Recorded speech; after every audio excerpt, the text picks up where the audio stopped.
假如你回头看你15岁，你现在几岁？现在19，那15岁的话，你觉得你15岁的你会喜欢现在的你吗？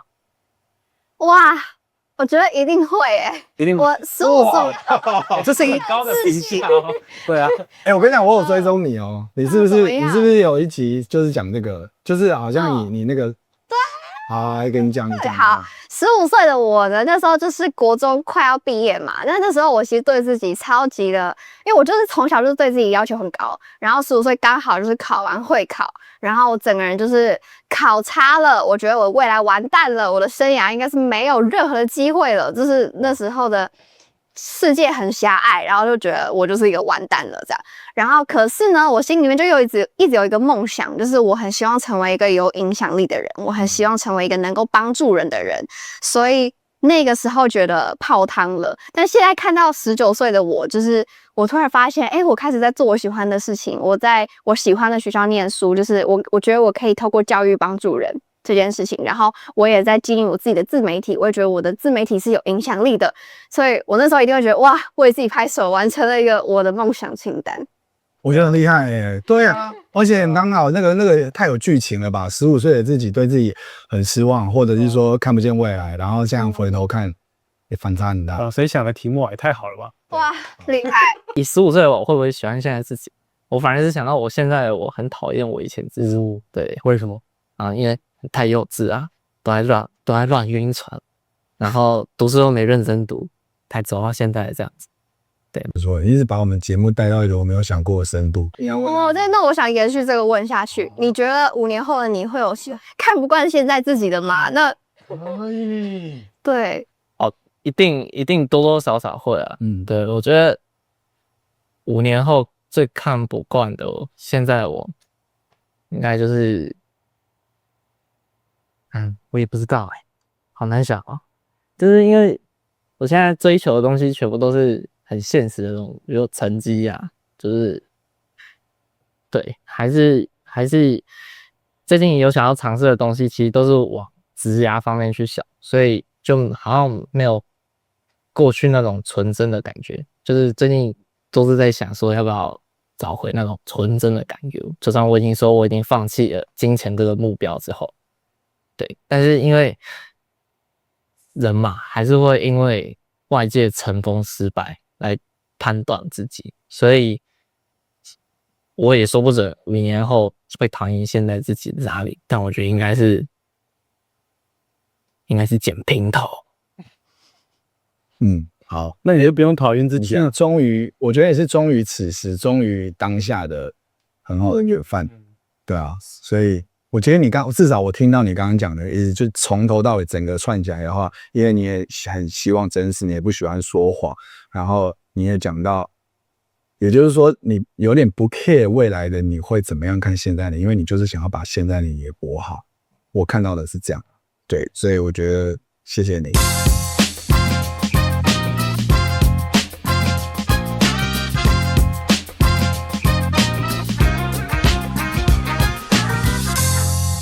Hello， 大家好，欢迎来到 After School Show， 我是 DC， 耶，我是 Paul 啊，我们两个是这个节目的主持人。那我们来欢迎今天的2位学生来宾，我们从这位开始介绍好了。嗨，我是 Chloe。耶，你简单讲一下自己。OK， 我现在是大一，在师范大学念，就是教育相关的。是厉害吧？厉害才能考上师范大学。没错，好，对教育很有热忱才可以。对。好，那欢迎我们另外一位，大家好 ，Daniel， 爆红了。然后我辅仁大学资管系的。对，大家不要误会，这不是邱泽啊，真的啊，我也是以为他是的。就是最近有人这样讲话，邱泽。你刚刚开始前涂了几罐发胶？没有，就是抓一下，还有那个。你知道我们不一定每一个都会剪进去哦，我们会剪掉很多东西没关系。我今天早上还光。你说剪掉他的头发？可以吗？这一集的最后不是啊，我们今天要来跟大家聊，对，我们今天要聊的是生涯发展。没错，生涯发展、职涯发展、生涯发展都可以。对，那这主题就很广嘛。比如说有人，如果你是毕业的，就是讲工作；然后如果你成家立业，就是讲这个育儿啊、家庭啊，还有你的伴侣。啊，你说学生的话有升学或是这个职涯选择，但我们今天不讲那么正式，也不要说什么怎么样成功，怎么样赚钱。我们回到这个青少年们，就是这边学生们，我们的内心，就是说我们目前到目前为止，我们做了哪些选择啊？然后我们受到哪些压力，或者说我们有坚持哪些东西，或者说父母要求我们坚持哪些东西？对啊，我们最真实第一线的感受，或者说目前人生正在面临什么选择？对，那相信大家每个人都有自己的不同的这些困难难处，那我们就来听听我们今天 Chloe 还有 Daniel 两位的这些挣扎，或是说生涯的选择是怎么样？那我们现在问一个问题啊，就是如果现在有人给你一张纸，想一下哦，给你一张纸，然后上面写5年后的你，你最不希望什么字写在上面？是关于5年后的你，你最不希望有什么字你们脚本有拿到这一题吗？跟在上面？所以这个是抽考概念啊。即兴发挥哦。对，不够帅，好，跟你们想一下，或是什么？不然你们想一下，我们先问 DC。我吗？你是对啊，虽然你好像已经快变化石了，但没。我觉得我在然后跟职涯有关系啊。没有啊，你真的你真实自己，你现在5年后你觉得怎么？我很不希望上写还在背痛健康是不是？健康对，这会影响到大家怎么选职业嘛？或是健康很重要。对，那你呢？5年后？可是你这个不算是5年后你啊，你又不是只有背痛。他说有人给你写东西，你觉得5年后你要干嘛？你不想看到什么？你就背痛是太小了吧？真假的？或是对啊，真就求不要痛而已啊。所以不痛你就圆满了。好啦，那5年后的我不希望看到，我觉得我会把它放的比较大一点，就是说影响力的范围。对，我觉得当人家跟我讲，就是说，因为我们现在做的事，我现在在做的事，其实很有机会带来好的影响力。对，那我反而有时候就会用这个来评判我自己，或者是衡量我自己，所以我会蛮担心、蛮不想要上面写，就是说影响力的很小这样子。是的，你懂。那你们呢？如果是我的话，我5年后就不想。我刚第一时间想的是没钱，但第二个想的其实是失去，因为我觉得，一个人如果失去了自己未来想做的事情的话，也就是失去对人生一个目标的话，那这个人活的就没有意义。你每次回答都蛮 deep 的哦。我跟你的外表成反比。这样讲好不好？你什么意思？失去对，很深刻的。这样不能又帅又有深度。对，你这样我情何以堪？因为从对都没有啊，是啊，什么东西？我下集不上。不要这样子，大家下集只会看到下集上演大和好。好，那主角是他们啊，对。好了，Chloe呢？我觉得我不想要看到的是很乖。就是我不希望我的生涯发展好像就是这一条路就是该这样走，因为很多像我念师大嘛，就很多人就说以后就当老师就这样，我不想要这样，对，我希望是一个特别自由的灵魂。是，你觉得你现在乖不乖？我就是觉得我现在有点太乖，太乖。对，这是你可以选择的吗？你可以选择不乖吗？可以吧？可以吧？我觉得我们这一集跳到家怼去，有感觉到我的好，那这我蛮想追问，很好奇说，假如你觉得你现在算乖，有什么事情是你觉得你做了就跨到不乖的那个界限去了？我也很想听他讲，你先讲。对，我觉得可能不念书，可能戏牌往后调，或是没有对未来的方向，这些是你自己的标准吗？还是你爸妈的，或者是学校老师？我觉得是我的环境塑造给我这个人变成有这些标准。我会觉得这个好像在可爱动物区的感觉，就是类似那种，来你讲一句最脏的话，你讨厌，就是这种有点那种感觉。来听听看你的不乖啊。像现在已经超过了我好宝宝睡觉的时间了。哇，你少来了，现在几点？我现在就应该要躺床了。你先问第一题。好，这是认真的，是不是？怎么可能？我都让你讲一个认真的，就我觉得不是你先回答，你觉得你现在乖还是不乖？当然是乖啊，真的啊，没有啊，大一比较不乖。对我来说不乖就是不遵守教义啊。好沉重哦，不遵守教义。好 ，OK，Chloe 我问你假如你回头看你15岁，你现在几岁？现在19。19，那15岁的话，你觉得你15岁的你会喜欢现在的你吗？哇，我觉得一定会诶、一定我15岁，这是很高的评价哦。对啊，哎、我跟你讲，我有追踪你哦、你是不是、怎么样你是不是有一集就是讲这个，就是好像哦你那个，对，好，来跟你讲，你讲，好，15岁的我呢，那时候就是国中快要毕业嘛。那时候我其实对自己超级的，因为我就是从小就是对自己要求很高，然后15岁刚好就是考完会考，然后我整个人就是考差了，我觉得我未来完蛋了，我的生涯应该是没有任何的机会了，就是那时候的世界很狭隘，然后就觉得我就是一个完蛋了这样。然后可是呢，我心里面就一直有一个梦想，就是我很希望成为一个有影响力的人，我很希望成为一个能够帮助人的人，所以那个时候觉得泡汤了。但现在看到19岁的我，就是我突然发现，哎，我开始在做我喜欢的事情，我在我喜欢的学校念书，就是我觉得我可以透过教育帮助人这件事情，然后我也在经营我自己的自媒体，我也觉得我的自媒体是有影响力的，所以我那时候一定会觉得哇，为自己拍手，完成了一个我的梦想清单。了解哇，我觉得很厉害耶、对啊，而且刚好那个太有剧情了吧？15岁的自己对自己很失望，或者是说看不见未来，然后这样回头看，也反差很大。谁想的题目也太好了吧？哇，厉害，太会问。笑到会吃错了。现在可以问 Daniel 吗？对啊，Daniel 要问啊，问你啊，你现在几岁？你不要一副怕到的样子。然后20岁啊，然后那不然稍微调一下，你16岁的你吗？高一的时候，高一哦，高一，其实我觉得很难说喜欢呢、就是我觉得接受吧，因为其实我从小就是一个比较什么事情都能接受的，就是很多职涯方向。我高一那时候想当 YouTuber，我好像在哪里听过，我好像在哪里听过。高二想当游戏的职业选手，然后高三想当操盘手，然后这是跑道转换还是累加？就是比如说想当 YouTuber， 想当电玩 YouTuber， 想当什么？就什么都想当。好，对，反正就是好像都可以，反正不会说到喜欢啦，喜欢自己感觉怪怪的，这就是能够接受现在的状态。懂。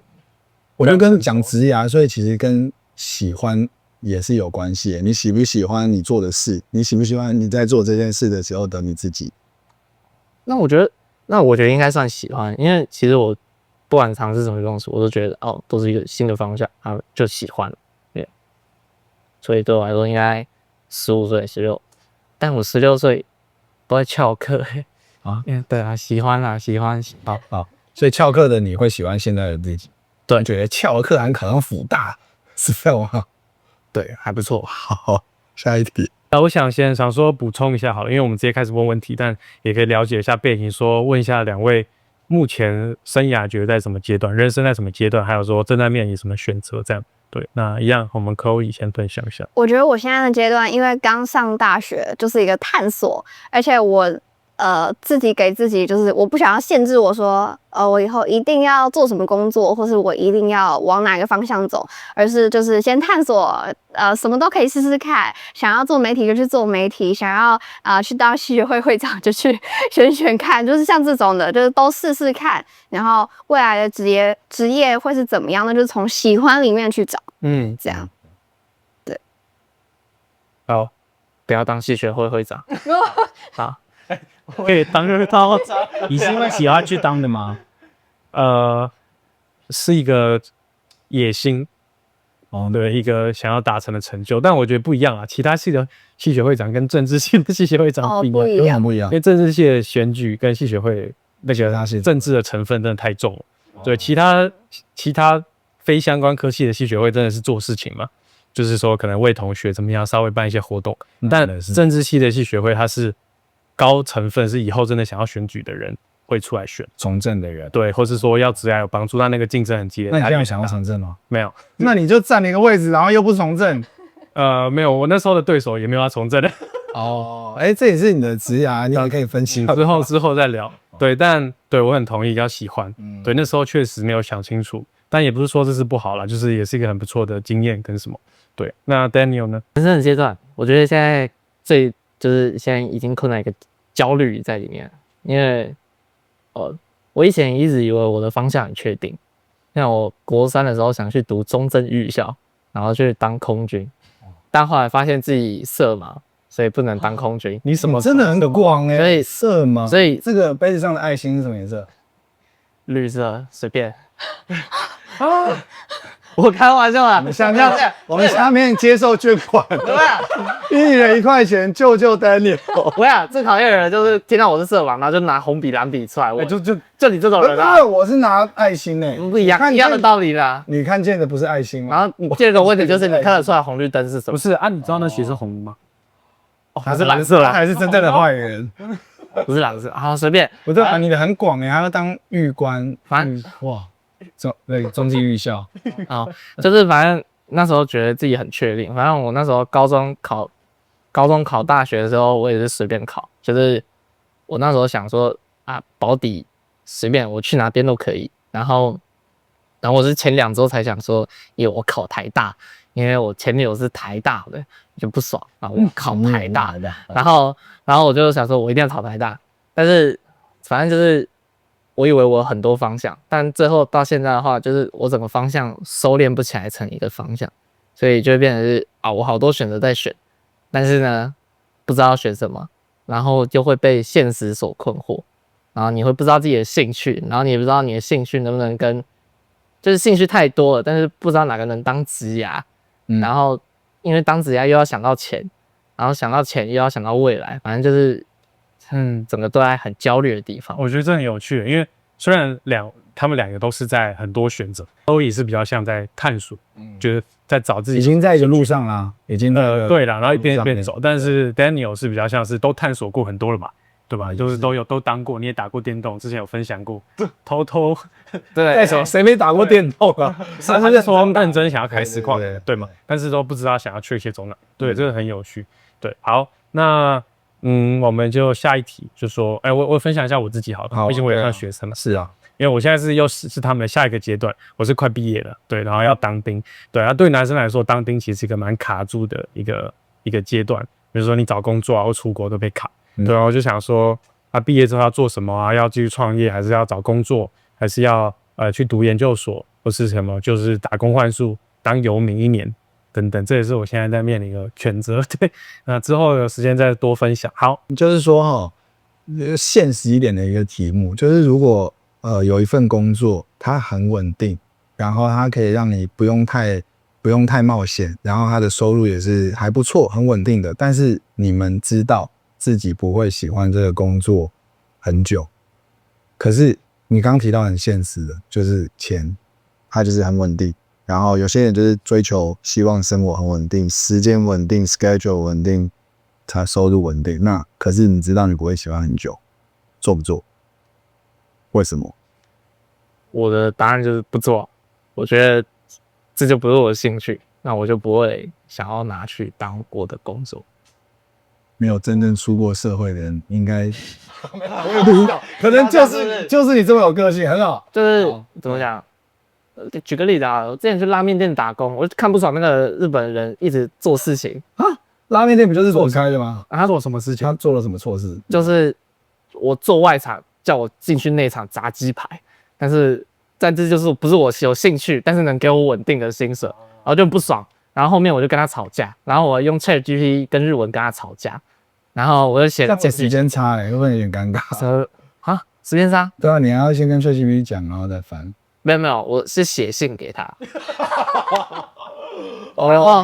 然后我就直接辞职了，我不干那个工作了。就因为他叫你去炸鸡，就因为他叫我去炸鸡排，我就不会炸鸡排啊。好，而且重点是他，不能讲店名，反正就是会烫伤啦。然后又没有帮我保劳健保，职业灾害有事，了解了。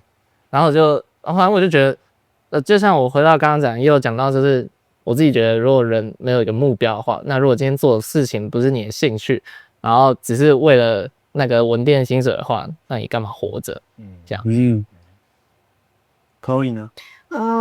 对，我也觉得就是目标的问题，因为我有一个热腾腾的例子，就是我最近真的在想说，到底要去体制内当老师吗？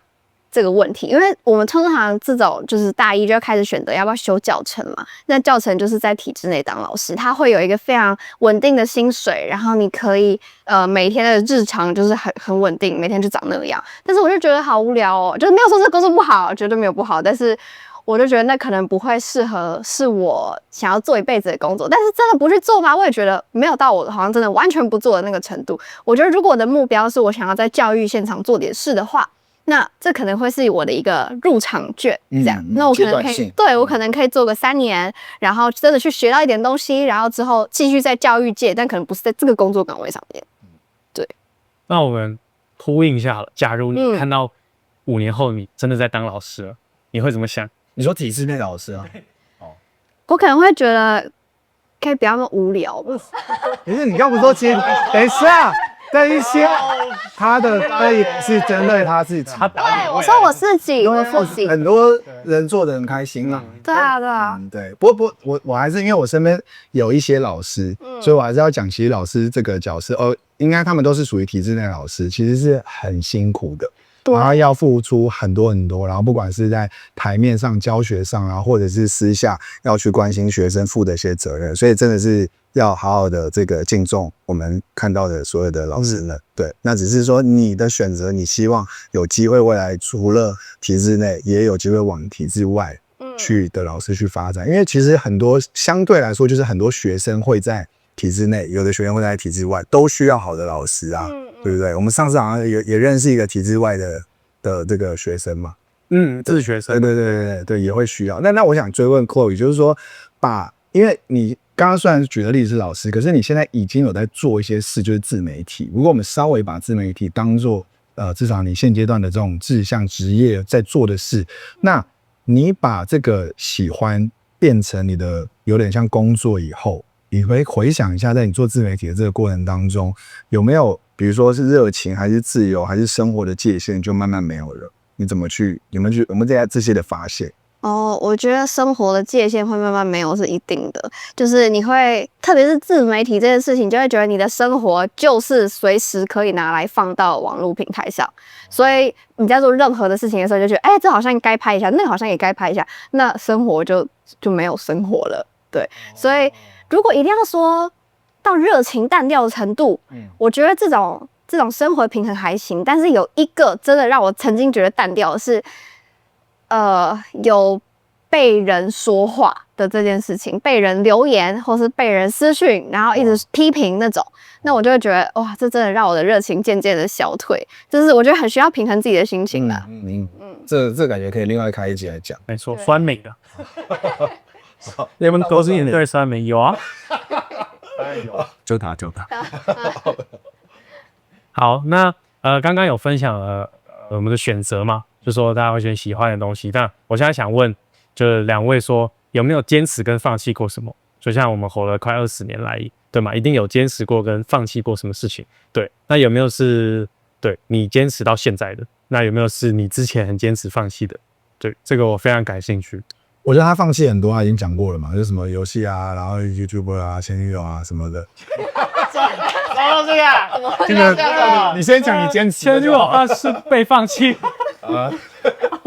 吗？我不知道啊，你是被甩吗？好，这个留到给我本来都没有要追问这个，你干嘛？没有，你说故意塞一个嘛？对啊，但是我没有要追下去啊。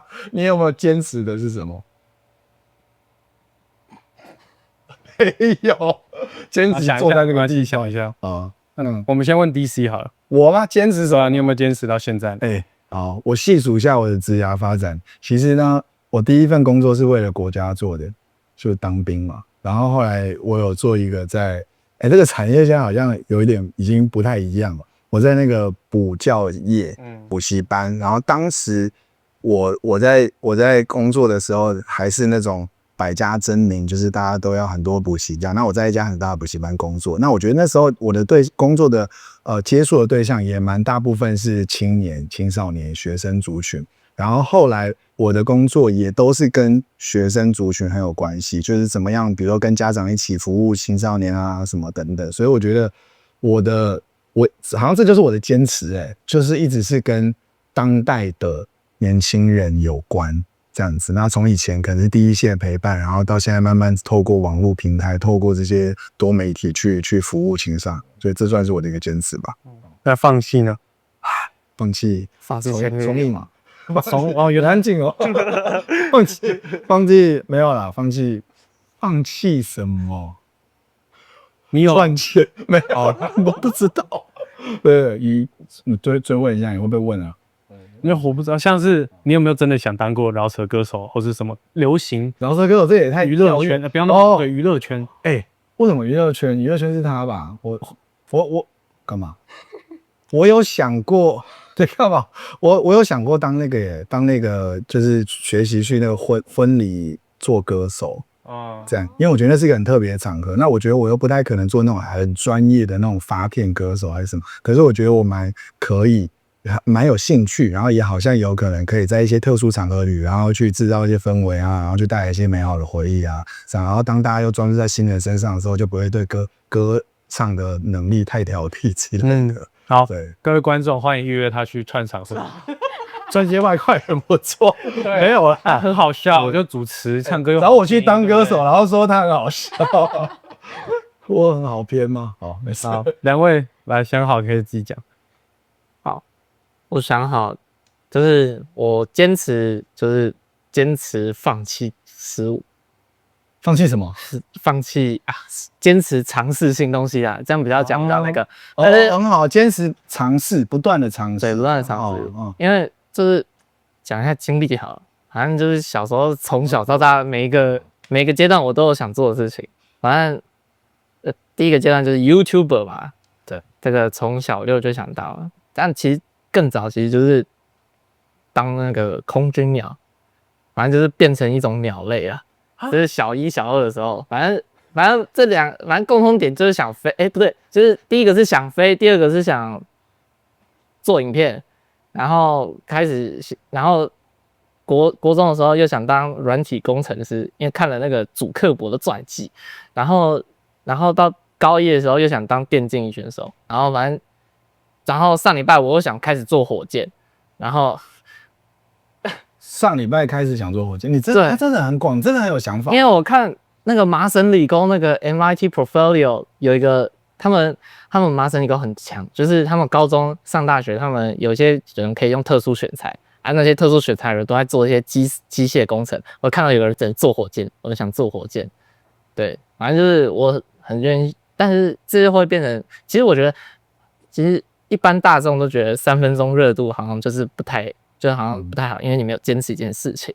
但是我觉得3分钟热度反而让我知道这件事情我有没有兴趣，比如像踢足球、拉小提琴这类的，反正就是这种东西我都想要尝试过，但最后就知道自己好像不是特别习惯，所以我坚持到现在的事情就是不断地去尝试，这样这精神的，对，我觉得这很棒，因为台湾就像讲，亚洲普遍鼓励把一件事情做到专嘛，对，但欧美就比较偏好你就 try everything 嘛，try anything，一直试到你对吧？说不定就有喜欢的。那如果到最后没有专心的也没有关系，因为之前我也是有体悟到，就是像打鼓啊，讲比较轻松兴趣，然后大家就觉得说，在亚洲你可能说要会打得很厉害，至少会看谱，会打一首歌，因为你也会打鼓嘛，对，才会改说，我会打鼓。但其实国外的氛围就是说，你其实有兴趣，自己会打，那就是说你就可以说我会打鼓哟。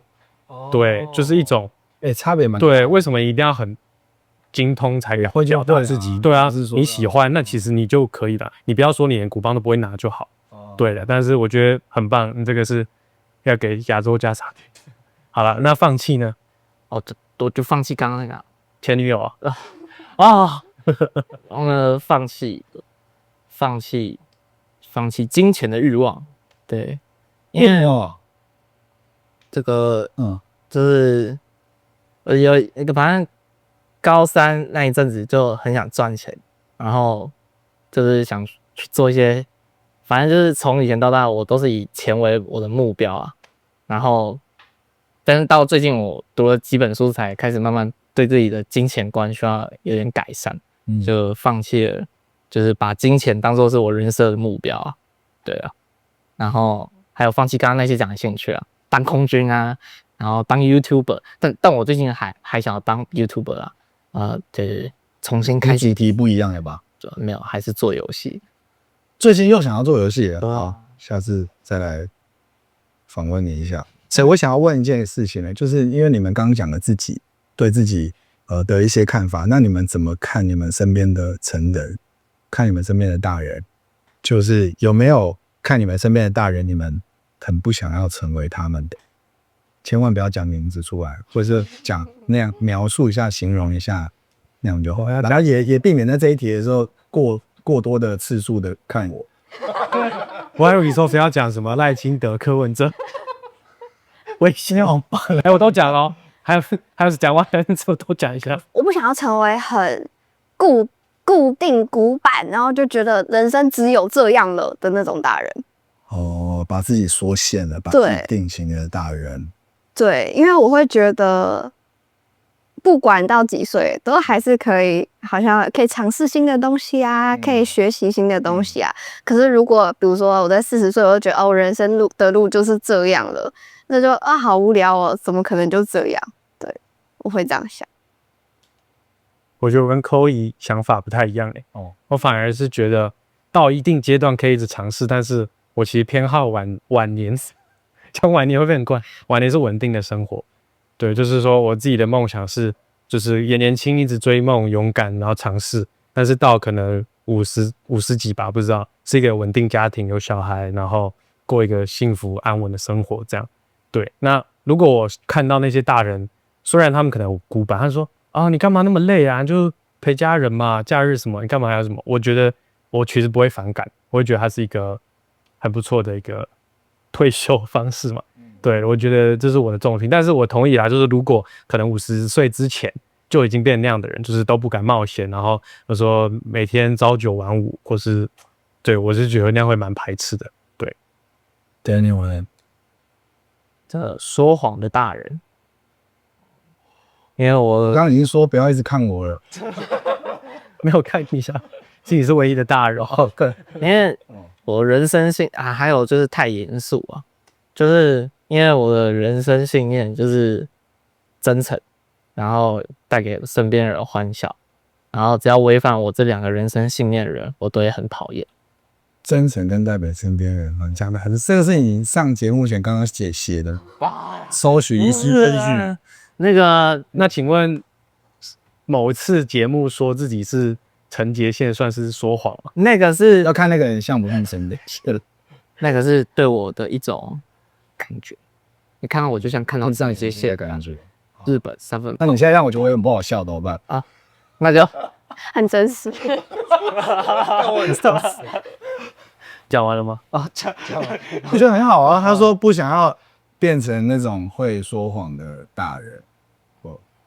大人们不要说谎。虽然我觉得小孩都会啦，都会说谎啊。对，就是说如果5年后回头看现在你的选择，已经在一条路上了，然后不断的在寻找，不断的在搜寻，我觉得没有一定的对错。然后，而且其实我至少这样聊下来，我很佩服他们2位的，就是他们都有你说的，就是那个真实、那个真诚。所以，如果我们就是用一个说啊，你已经在做一件你很喜欢做的事，然后我就把它定义成，我只是举例，定义成成功哇，然后你一直好像做了很多东西都没有什么样子，然后就觉得很失败。我觉得我们用那种外形外在的，或者说那个现状去定义一个人，实在是太不公平了。因为你们2个对我来讲都是超级认真，然后超有价值的一个阶段、一个状态，所以其实也要鼓励所有 After School 的秀的朋友们，就是不管你在哪一个阶段的理念，我们去，只要你是真诚的，我们是很真诚的在那个地方，我觉得那个阶段都会是非常非常有价值，然后不可以被跳过，不可以被省略的。所以就是今天送给大家一句话，我要做结束，还没，我还可以问。那我等一下再送大家一句话。我先讲我要送给大家的话好，就是说，就是那个。我们想成为的，不要只是成为一个可以做什么事的人，而是成为一个不断尝试，或者是可以带来好的影响的一个人。就我觉得是你给我的一个鼓励，是多的一个没吸什么东西啊？你可以继续了。没有，我刚是想到说，大家都在说00后整顿职场嘛，有没有听过？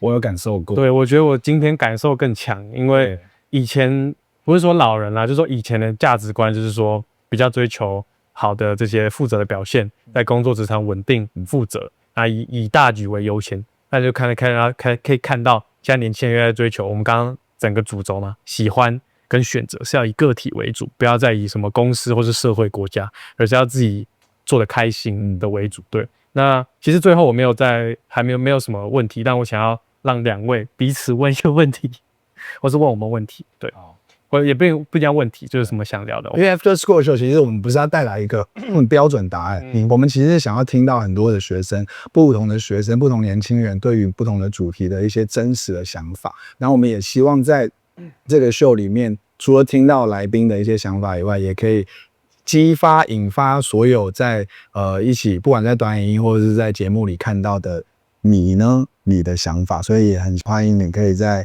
聊天室或者是就是说那个留言区也跟我们分享你在这里听到的一些问题，你的答案，因为你的答案也是很独特的。既然你刚刚讲说你的人生目标是带出影响力，对，那带出影响力有很多种方式，那我怎么是选择自媒体？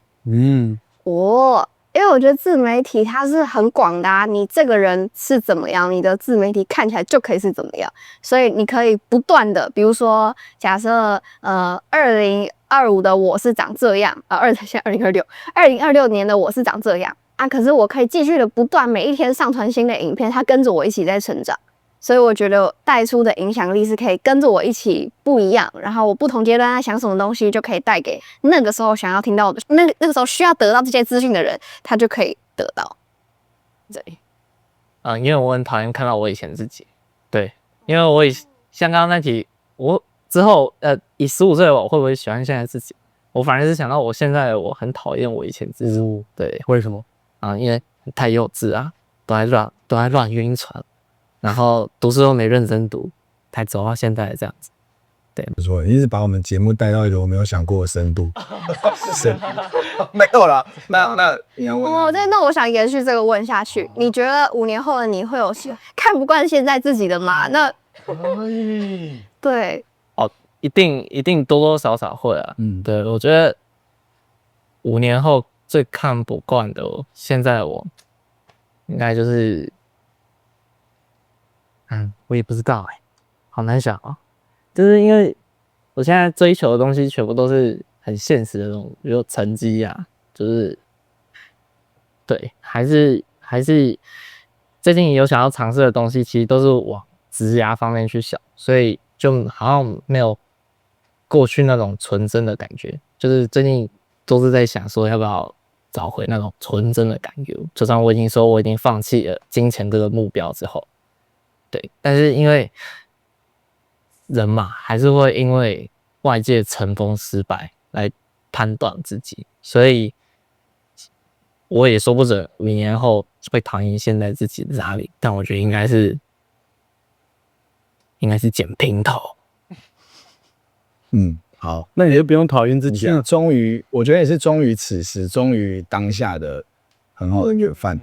对啊，所以。我觉得至少我听到你刚刚讲的意思，就从头到尾整个串起来的话，因为你也很希望真实，你也不喜欢说谎，然后你也讲到，也就是说你有点不 care 未来的你会怎么样看现在的，因为你就是想要把现在的你也活好。我看到的是这样，对，所以我觉得谢谢你，就是好好的纯真的活出自己了。我觉得你不用讨厌以前的自己啊，就像你讲的，以前是比较纯真，对吗？那就是一个经验了，一个体验嘛。对吗？那你像你以后也没有机会一直乱晕船，对不对？对啊，这就是一个青春的回忆啊。可能还是有。不好意思，这个是下一集的话题。我完全现在不要管我们下一集要讲什么，好不好？对啊，主持人想问什么就会吵啊。你不想上节目了吗？下一集不要职场型的。好，我要被整顿。下一集把你的前女友都吵。而且是开箱哦。什么东西啊？算了，我们迟早会做这个联谊配对节目吗？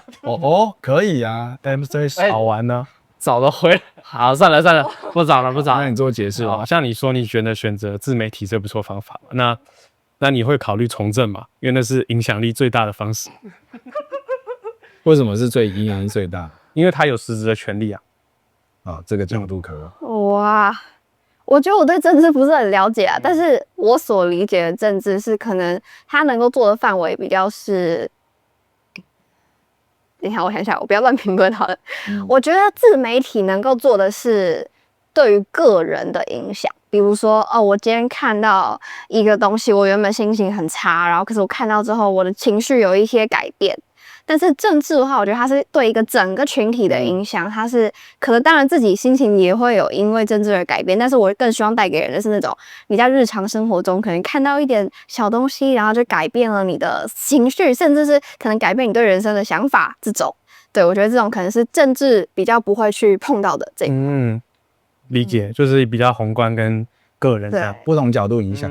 但我觉得这个问题更有价值的应该是问你，你为什么念政治系，然后选当政治系的会长，然后不想当政治人？这个我们留到以后，我们学老高嘛，以后会再做一期视频，跟这一季的最后一集，那你做这真的要讲太久了，今天不可能，对，这集不可能。那我们今天的 After School Show 就跟大家聊到这边，那也希望多听听所有同学们你那一方的心情，你那一方的角度，对。然后今天很开心 ，Daniel 还有 Chloe 跟我们在这边，谢谢你们 After School Show， 我们下次见，拜拜。